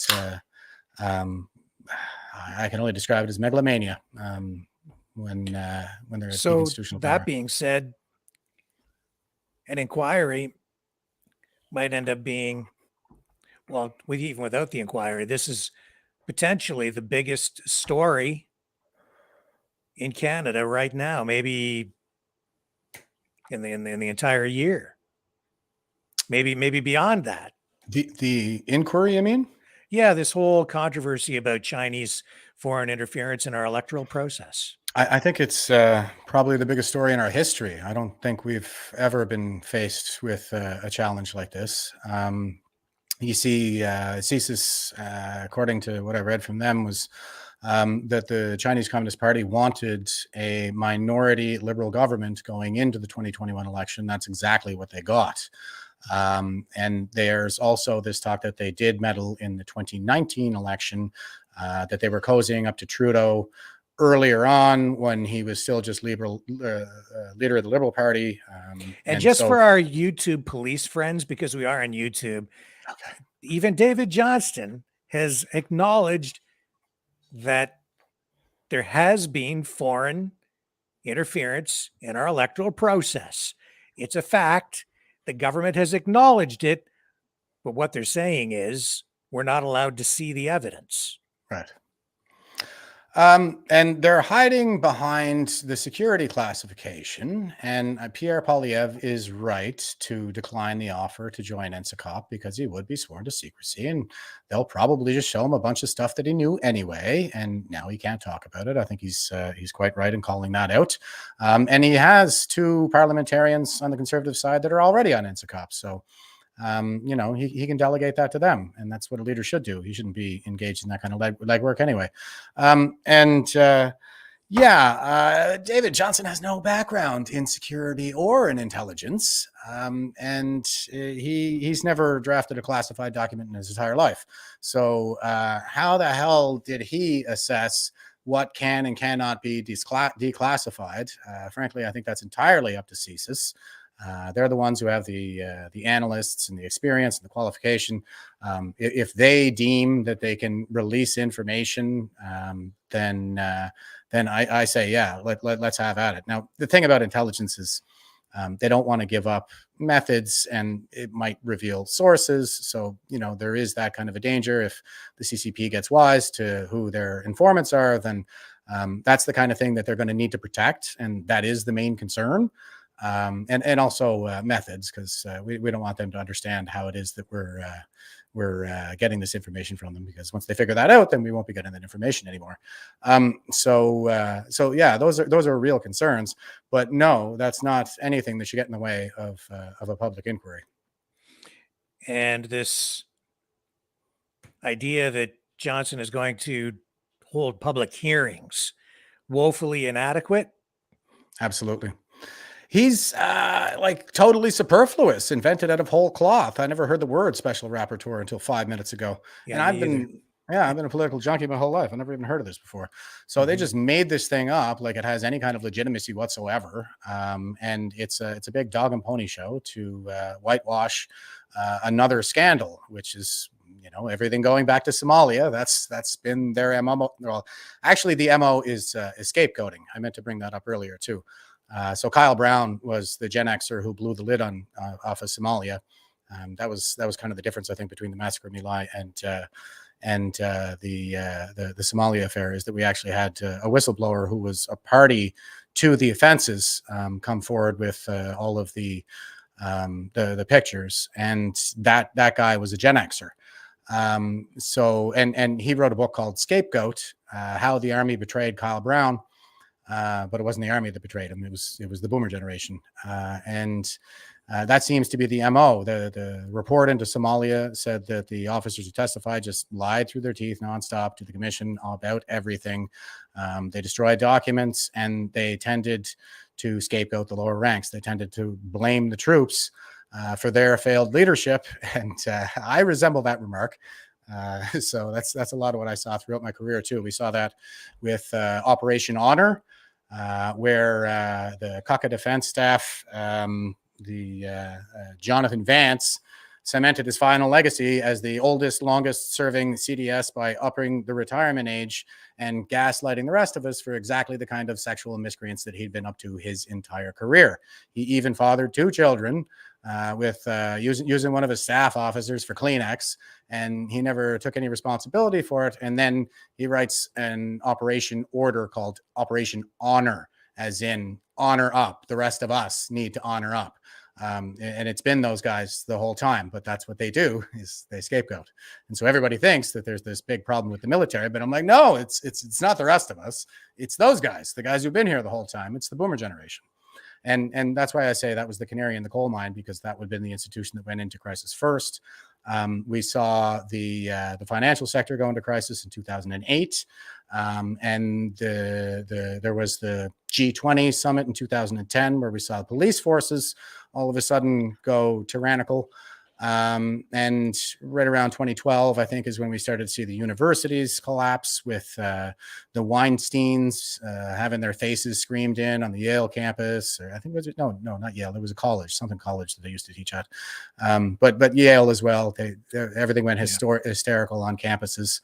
And then we saw the RCMP in crisis with the Porta-Peak. And so, and that's what happens is by 2020, like, where all the institutions are in a state of collapse. They all go successively like dominoes. And then we get the pandemic. Perfect timing.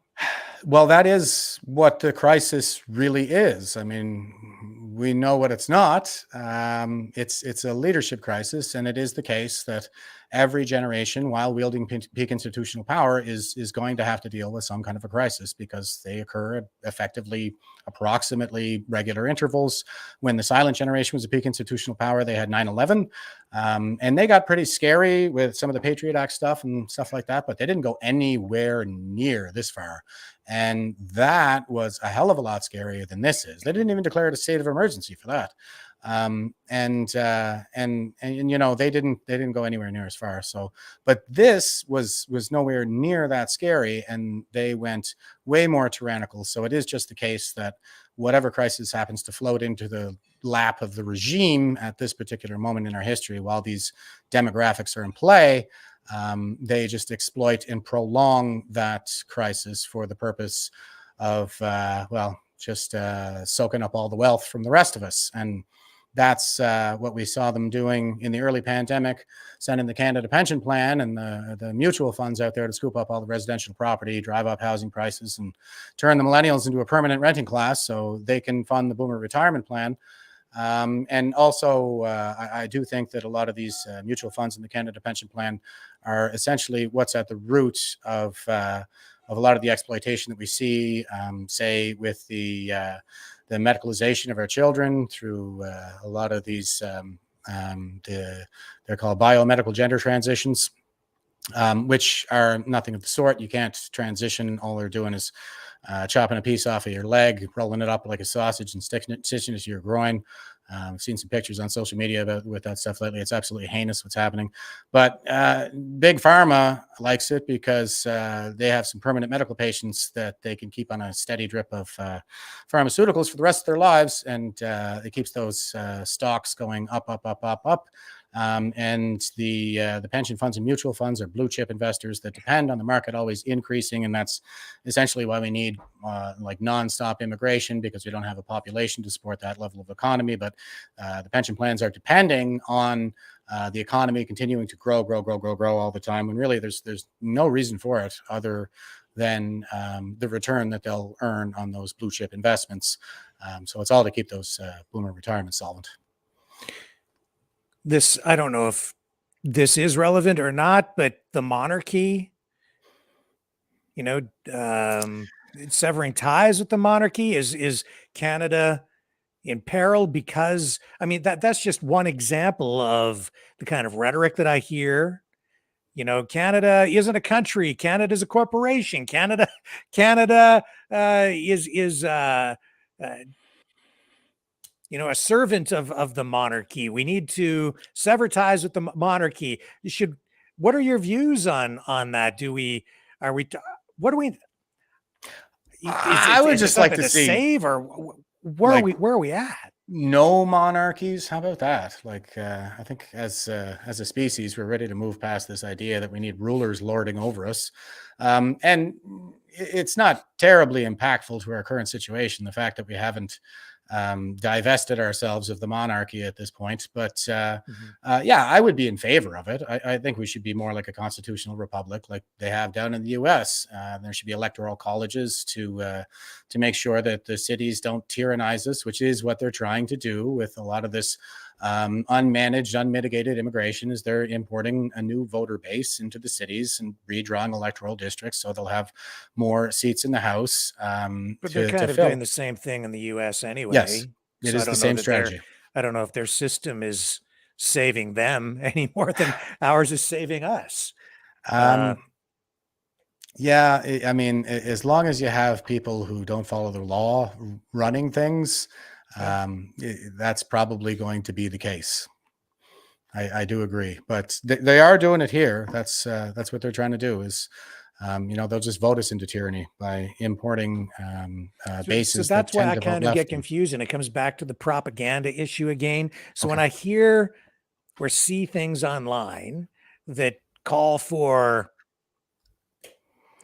that are critical of the monarchy, that seems like an attack on the country. And if that's so, you know, it just where does it's all disruptive. So I'm always questioning everything. So at what point, like, if you're trying to disrupt things, that's one way to do it. I don't think that the monarchy is undermine the legitimacy of the country through these criticisms. And some of it I understand is kind of mild and maybe well-intentioned. Other stuff that I see, I think, is malicious. But what's your view? I think that people realize that they have been lied to on a scale never before seen in Canadian history, and that they can't trust their institutions to inform them. And so they're having to come to their own conclusions. And yeah, I mean, I don't fault anybody for, you know, doing that. But what happens a lot of the time with people generally is they make their beliefs their religion. Like they come to a conclusion and then it becomes like part of their faith. And if you refuse to accept that conclusion, because you can't logically accept that conclusion, you're either convinced or you're not. It's not a choice. The thing is that that's tantamount to blasphemy. So I think that people are putting a lot of investment into their ideas, and we need to stop doing that. People shouldn't attach any emotion to their conclusions. Everything needs to be on the table and open to revision at all times, forever and ever. Agreed. Now, we've talked a bit about China. Mm-hmm. What about Russia? You know, when Trump was running, when he was president, mm-hmm. and even now, you know, you hear Russia, the whole Russia collusion thing. It's Russian propaganda. It's Russian meddling in our elections. But you would say it's yes, partially? I would say Donald Trump is the greatest boomer who's ever lived. And he stood up to China, and the entire power structure of the globe convulsed. And what did they call him? A racist. That's the CCP tactic, right? He's literally Hitler. But the Russia I see as the boomer generation's Cold War era foe that they have a score to settle with right now. And Hillary Clinton famously did not get along with Vladimir Putin at all when she was Secretary of State. There was the whole Russian reset button. Like that's a very boomer thing to do. I have this button that I got to target. It says reset, and we're going to hit that, and then start all over again with diplomacy. And it's like, no, I don't think it works that way. I think that she hates Vladimir Putin and the shadow President Obama, who is probably actually orchestrating what's happening with the Democratic Party right now, more than Joe Biden is for sure. I think that they have that score to settle with their old Cold War era foe. And that's what the theory says, is that the factions who remain dominant when they reach peak institutional power, they're the factions that drive us to total war. But China is not their foe, and China is the real threat.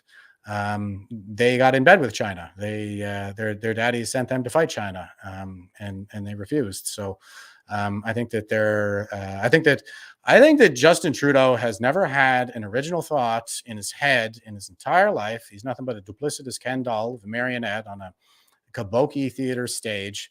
And somebody had to tell him to say that he actually had that affinity for China, or whatever the verbiage was. I think that somebody told him to say that because that would appeal to his base, and that base is the boomer generation, and the voting the voting demographics, the data that we have on that would seem to support that as well. Is that it is overwhelmingly the original Trudeau maniacs, which were the boomer generation. I mean, they love Trudeau because he let them dodge as a country, as a matter of national policy. And there were 20,000 Canadians who went to serve in the American military for Vietnam that I should mention. I figure they're mostly silent generals, but shout out to those guys as well, because the Legion sure as hell won't recognize them. So China is not their foe, and Russia is. And also China has that Manchurian candidate, Joe Biden, who had his son acting as bag boy for Chinese oligarchs in Ukraine. And Zelensky, of course, was right at the center of the whole thing. He was the guy that Trump had the perfect phone call with, that they tried to impeach him over, but it was a perfect phone call. And so Zelensky is right in the center of this. He's another one of these, he's their man, their actor on the stage. He's a Trudeau. He's a Gen Xer, and in the fourth turning, it says the Gen Xer demagogue is the one that you really got to look out for.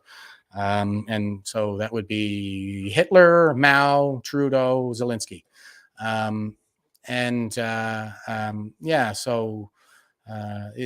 They're driving us at the behest of China to spend all our blood and treasure on this fool's errand of a war in Ukraine that is none of our business. It's just a border skirmish between tribes that have inhabited that homeland, like they're indigenous to that land. They've been squabbling over that territory since time immemorial.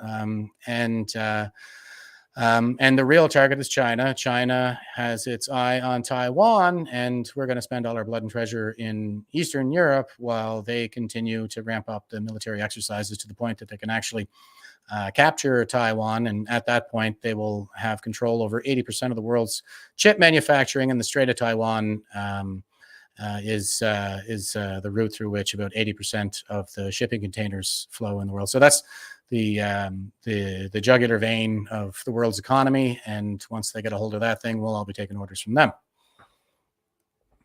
So these drone attacks that we're seeing inside Russian territory, this escalation, what do you think? I'm worried about it. I'm very worried about it. No? I am, I listen to the other side, and what I hear Vladimir Putin saying, he seems to be the coolest head in all of this. He's gone out and said publicly, like, the West needs to wake up. He said some conspiracy stuff like the Nazis won the Second World War. I don't buy that. There's some stuff that happened. Yeah, we didn't clean it all up right away. I know they went to South America and stuff like that, but no, it's not the Nazis. They're all dead now, so that's not what happened. He said some of that, but he's also said that there's a generation of elites that are self-serving and self-interested that are running the West right now, and that we all need to wake up and get this generation of elites out of our way. He is the one that's pointing to NATO expansionism, and he does seem to be showing a lot of restraint, albeit he just moved nukes into Belarus. That's the first time since the fall of the Soviet Union that they've left Russia. And you can't beat a guy that has whatever it is. Is it 1,600 or 6,000 warheads? I hear conflicting reports. So that's why he has nukes. It's because you cannot do a regime change like Joe Biden says he wants to do in Russia. You can't do regime change with nuclear powers. It just doesn't work. Not the price is very clearly too high. And that's why all of these Eastern militaries have the nukes. They don't want a ground war with us. They can't beat us in a ground war. They don't have battle-hardened militaries. Like the China doesn't fight wars. Neither does Russia. They're pretty good militaries for oppressing their citizenry, but they don't have like war veterans that are leading the troops on the battlefield these days. And we saw a lot of that with the early incursions of Russia into Ukraine as well. I couldn't believe when I heard they were picking off all these generals because they didn't have encrypted communications. And I'm a communications guy, and I'm like, what are you talking about, guys? This is like, what is this, amateur hour? You don't have secure comms? Anybody can hear what you're saying out there. So there's that. And Joe Biden, I think they have really good access to Vladimir Putin's emails, because they've been making statements, the Americans, to tip him off to that, to let him know, like, we're watching your every move. But he's content. The Russians, not only the Russians, the Chinese, the Japanese, a lot of the old ethnicities are dying out. The Russians and the Japanese, they're saying, we're going out Russian, we're going out Japanese. The last generation of Russians has already been born. Demographically speaking, we're all in an inverted population pyramid, because that's the state of affairs in the fourth turning. I think that's another constituent of the fourth turning, something like the Tower of Babel, when everything collapses because they don't have the population base to support the bloated hegemony. And I think that Russia, in a couple of decades, like, it's not going to be a factor. And it's the same for China. Like, if they don't hit a famine sometime in the next 10 to 20 years, like, it'll be an absolute miracle. That also puts them on a very strong war footing, of course. And they have way too many men and not enough women because of the one-child policy. But I see a lot of reason for optimism there. I mean, there are an awful lot of Hong Kongese who got a good taste of freedom, and an awful lot of Western educated Gen Xers in China. And we've seen a lot of video being leaked from China where they're engaging in these protests in the streets and standing up to the CCP and being so bold as to say things like, we don't want communism, we want Western style democracy. I mean, they could be killed for saying that stuff. So that's encouraging, I think. And they're on a fiscal cliff. They've been on a fiscal cliff for a long time, but they're also so strategic. So they bought up all those U.S. Treasury bonds, and now they're dumping them, and that's going to help kill the dollar. And at the same time, they've been stocking up on gold and precious metals. So that's another component in the war. It's a financial war as well. It's unrestricted warfare. I mean, that's what the Chinese generals call it. I make reference to The Art of War. I think this is very relevant. It's a heritage, that they have in China. So they're not just Marxist-Leninist, they're Chinese, where, there are these aspirations where they've seen themselves as kind of the natural Middle Earth and Earth's natural ruling kingdom for a very long time. And this goes all the way back to, the 5th century BC with Sun Tzu and The Art of War and the Red Emperor. Essentially, I think what they're setting up is, they have the hub and spoke kind of rhetoric around the model they foresee for the global economy. They call it multi-bilateralism, where basically if Canada and the US want to do a deal, then they go to China and say, okay, China, you give us a deal for our two countries. So I think that they're looking at 2049, the centennial for the Chinese Communist Party, as a pretty good year to ring in the new Red Emperor for Chinese global dominance, like total Chinese global dominance. But they are running this kind of art of war strategy with the implosion of states by simply weakening us economically. They turn the state, it's elite capture. They turn the state against its people, turn the people against the state, pit all the ethnicities off one another, class warfare, get everybody at each other's throats, smallest liberal minority government in history.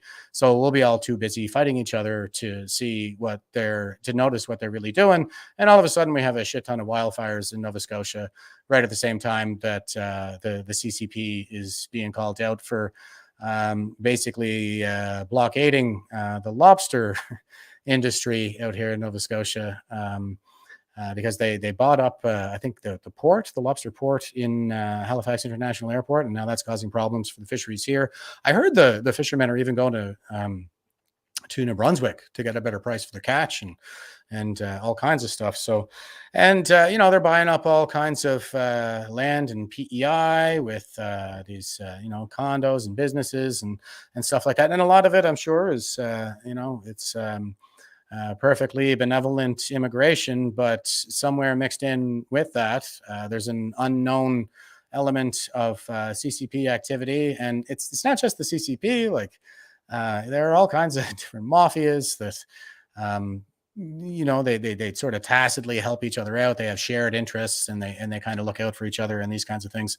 So yeah, I think that the goal is every point of contact that they have with the West is going to be a point that they will exploit for the purpose of weakening us as a society, to the point that we can't even fund any kind of military or police response to this.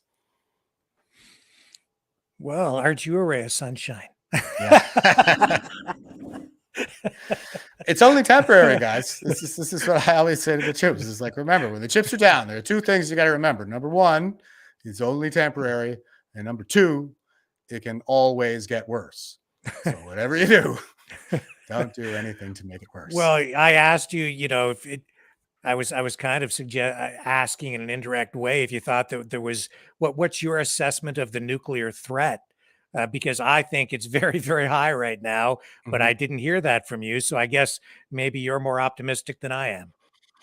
I don't think that Vladimir Putin is a madman. I don't think that he wants to use the nukes. I don't think he wants a ground war either. But I do think that he would go that far if it came down to it. So it really kind of depends on what our side does. And that's why our side is doubling down. Yeah, every chance they get. That's why I'm really worried. And that's what the prophet generational archetype, when at peak institutional power, is known for, is they always double down on their enemies and, even their own people. Like, with the doubling down on the lockdowns and stuff. I can remember there was the public health officer in Ontario who was like, well, we told you guys to lock yourselves in your homes, and then we got this anonymized cell phone data that shows all of these phones leaving the city and going to cottage country. We haven't contact traced a single case of COVID to any of that stuff, but because we have this information, we're going to continue to lock you guys down. So there's this doubling down on absolutely everything. Like, go ahead and sue us, we don't care. And that's unfortunate. It's an unfortunate quality in a senior leader, right? But this is what we're used to seeing in the military for some time. I'm serious. I was like, I know this corruption. It's like everything is so familiar, even now that I'm out. It's I was in Ottawa. I got out in 2021. I was medically released in September, 1 month before the vaccine mandate came into effect. I couldn't believe it. Even when they did it, I was like, they can't do that. It's illegal. But they did it. And I can remember being in the boardroom in Ottawa, and the guys, the it's the leadership team for the unit. And what the section heads are saying is it's like, we told everybody to stay here in their homes and to not go anywhere more than 2 hours away from work. But we know that some people were going to their cottages and staying there, and they were outside the zone that they were allowed to be. And I was like, well, how do you know that? They're like, well, we can't prove it, but we know that they did it. And this was all about like just abusing some other process that is not the disciplinary system. And that was just it. I was like, okay, well, what do you want to do? You want a court martial? No, we can't prove it. Well, swing and a miss then, guys. Like, better luck next time. But no, they will start clawing back benefits. In this case, it was short leave that was granted to them by the general, so the guy who outranked them. And they basically overruled it and said, no, they can't have those days because we know they went to cottage country. And I was like, Jesus, you guys just can't let anybody catch a break, for crying out loud. And then it was right around that same time that I saw the public health officer saying, well, we know people went to cottage country, but randomized. And I don't think that those guys had access to that data or anything, but it's the same damn attitude. It's like, I was sitting in the boardroom like, do we even know that any of these measures work? I was the only guy saying that. Do we even know that social distancing and masking works? You want to punish a guy for getting COVID? Really? Why? Because he didn't follow your stupid rules? Like, who says that had anything to do with it? We don't know that. But yeah, they're very particular about the rules being followed to the letter, even if they don't make sense, and they just made them up at a whole cloth, which is kind of what they do. Like, they don't follow any of the rules themselves. They scoff at the idea that anybody in the Canadian Armed Forces has rights. And that is what they told them during the vaccine mandate is you signed your rights away when you joined the military. And of course, that is furthest from the truth. The fact of the matter is that we still have our human rights. I was the guy who gave them the briefing that, you know, Canadians mandated for them in the wake of Somalia, the ethics program that they stood up as part of a recommendation from the report into the Somalia affair. And I was the guy who delivered that ethics training, and I was the guy who delivered the harassment training, and I knew all the human rights stuff that I delivered to them, and they're still wiping their asses with that, and with a member's right to grieve afforded to them under the National Defense Act. And when it comes to administering their own evaluation system for promotion, they don't follow any of the rules there. They just kind of make it up and condense the reporting period so that they finalize people's evaluations 6 weeks at least before the end of the reporting period. So it's a lot of cheating and just gross ineptitude at the highest levels, where the generals are ordering their subordinate supervisors to cut corners on that process of evaluation in order to spare those boomer generals the effort of having to do their damn jobs. And we see this, like Dr. Strang, he doesn't know what the hell he's doing. Are you kidding me?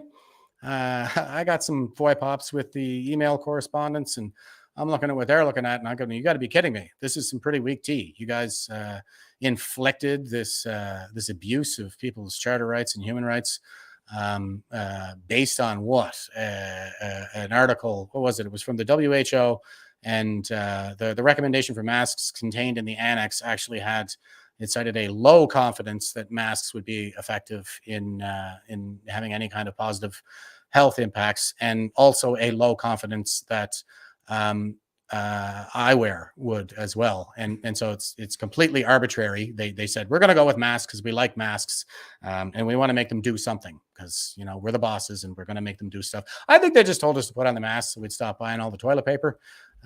That's kind of what they're like. I think we're idiots. I think we're idiots. I haven't really talked at all about the election today out in Alberta. The UCP elected. Danielle Smith will continue as premier, but that also raises a question for me. Is it going to be a matter of time before we get ourselves out of this through attrition? Because people seem to just continually to vote for the same brands in terms of political parties.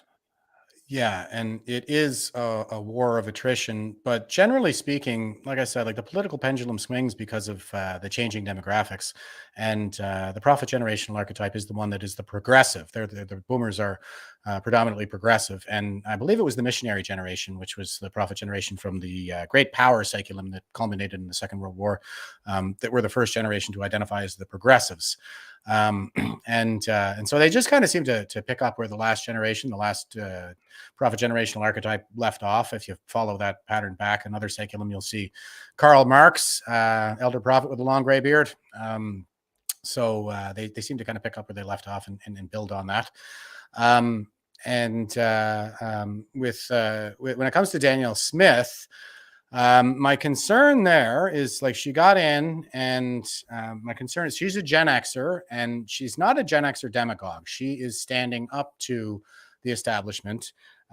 So she is essentially one of the leaders in the revolution, and the powerful Gen Xers are the leaders of the revolution. It's going to be Elon Musk, Ron DeSantis, Tulsi Gabbard, maybe Pierre Poilievre, but I think he's a paper tiger essentially.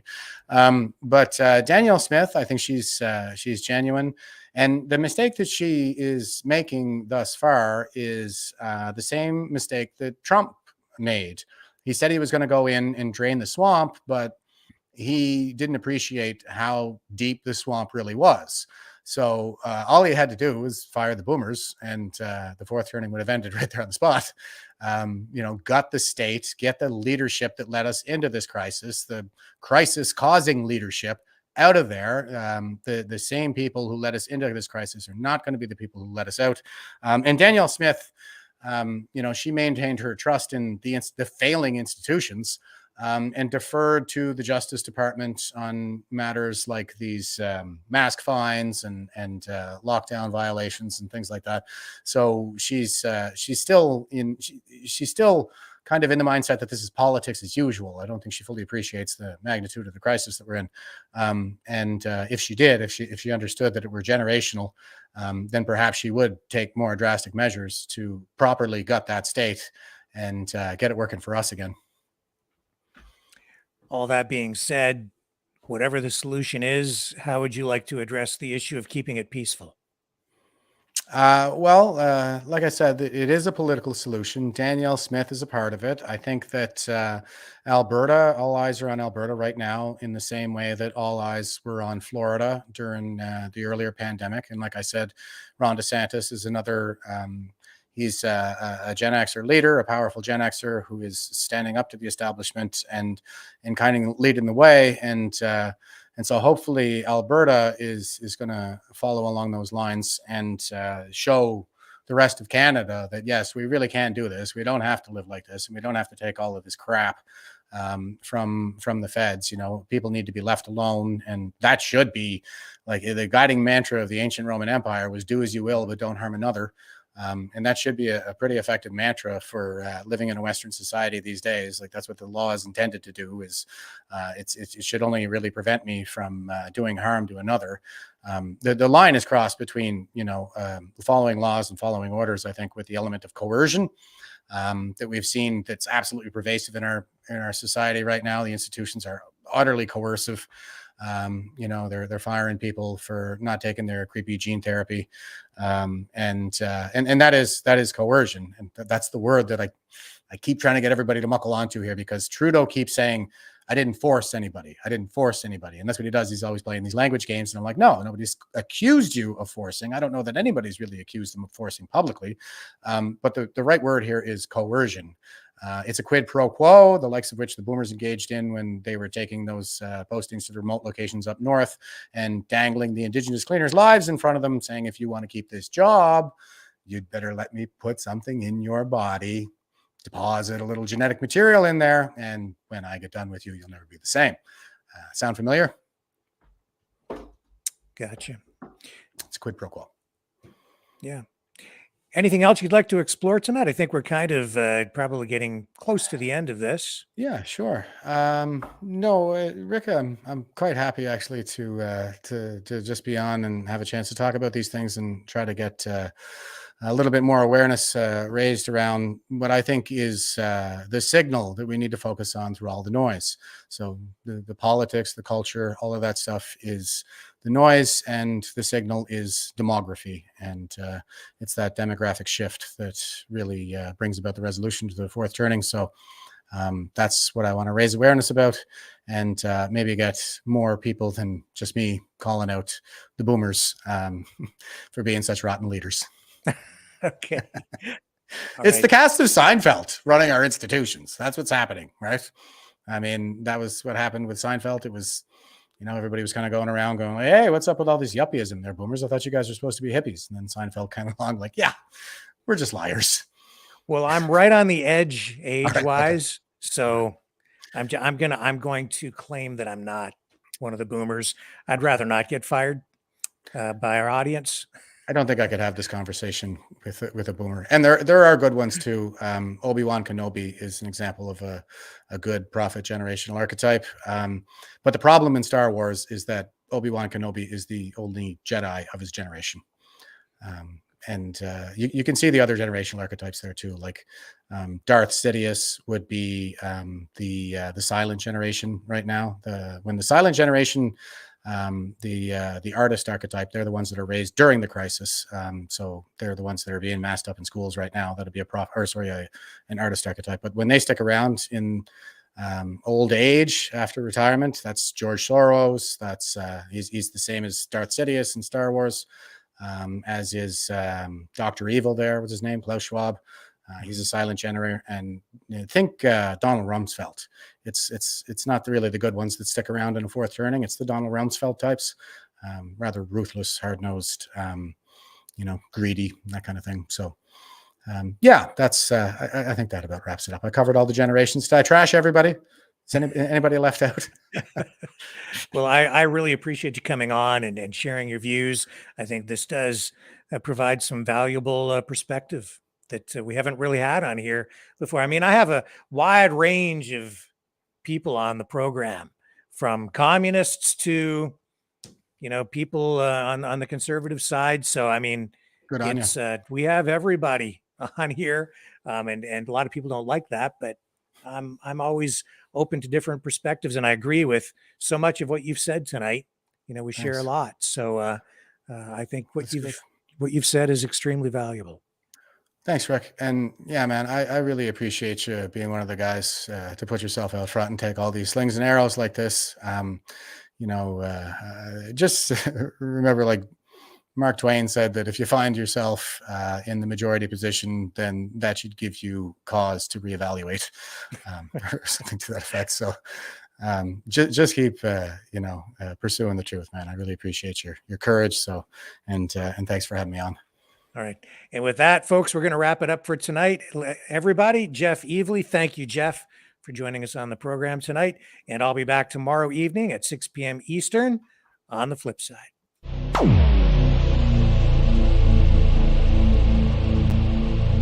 This has been a Maverick Multimedia production.